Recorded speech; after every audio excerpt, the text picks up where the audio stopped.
As we come back into the gearing system, the wiring and the cabling that comes from the shifters through the front derailleur all the way to the rear derailleur is all about what kind of power, what kind of speed, what kind of experience do you want to have based on what's happening in front of you.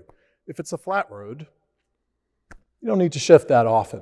But we know just from all the experience and the testing and all the years and years of racing, finding that balance between the speed of your legs and the power you're looking to create is really what we're constantly problem solving.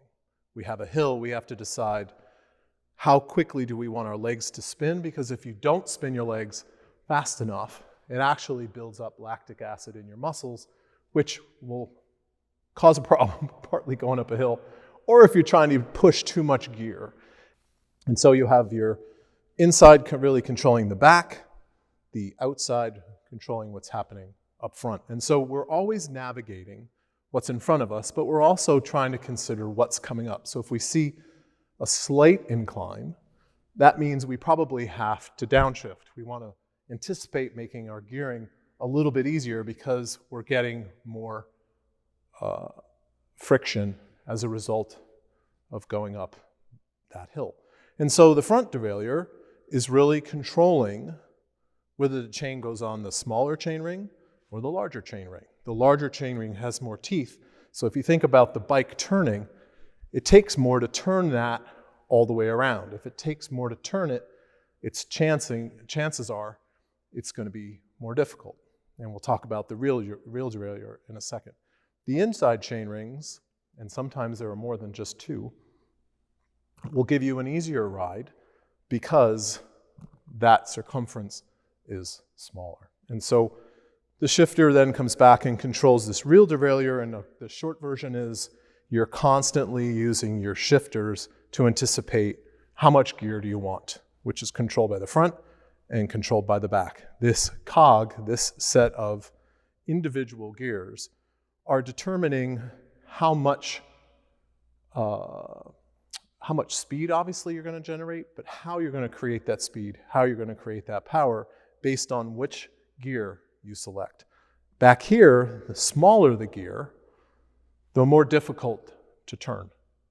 The relationship between the front chain ring and the rear chain ring is controlled by the rear derailleur. And so that's the gearing system that you're constantly relating to in order to anticipate and have a ride that you enjoy. If you want to go faster, you ask for more gear. You get yourself into the smaller gears on the back, and you'll move to the larger chain rings up front. In order to be able to go faster, you're either going downhill or you're pedaling faster. So those are the kinds of things we're thinking about on a bike like this, where you're always adjusting your gears based on what's coming. But in the case of an Italian bike in particular, you have this relationship with the shifters here as opposed to here, which means you're moving your hand down to shift. The brakes on this bike are pretty different from a typical bike today, but they are still doing the same thing, which is squeezing the rim. And it's a friction-based system. They haven't come up too much with a better way, although there are disc systems now, particularly for mountain bikes. You're still talking mostly about friction and controlling the speed using your front brake and your rear brake. The rest of the bike is pretty typically laid out the way most bikes are, with the seat tube and the rake here, and how that relates to the length of the bike and how that relates to the fork in the front and how that road experience is giving you what you're looking for to enjoy the ride. And that's the Willier.